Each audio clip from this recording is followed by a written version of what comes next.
IS 32, paragraph 11, defines a financial instrument as any contract that results in one entity recognizing a financial asset and another entity recognizing a financial liability or an equity instrument.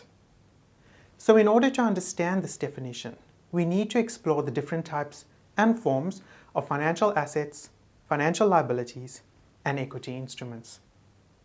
Financial assets can take four different forms. The first is cash or equity instrument of another entity, for example shares in another company that are held as investments.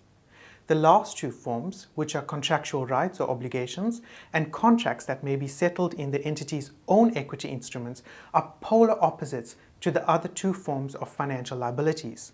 So it would be easy for you to remember them if we consider these together. The first form that is common to both financial assets and liabilities is a contractual right or obligation. For financial assets, it is a contractual right, while for financial liabilities, it is an obligation. This form comprises two additional components. The first relates to cash and other financial assets.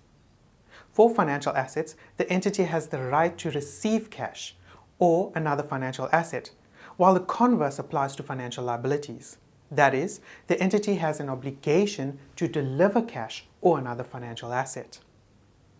The second component relates to the exchange of financial assets or liabilities. For financial assets, the entity has the right to exchange financial assets and liabilities under conditions that are potentially favorable to the entity.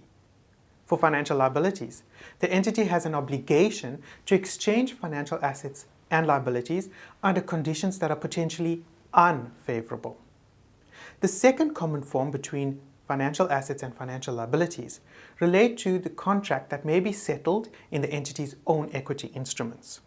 For example, using the entity's own shares to settle a contract. This form also has two additional components, that is, non-derivative and derivative items.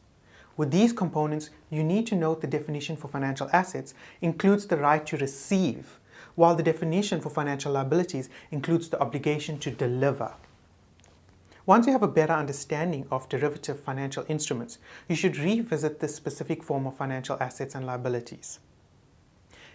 Equity instruments are defined as any contract that evidences the residual interest in assets of an entity after deducting all its liabilities.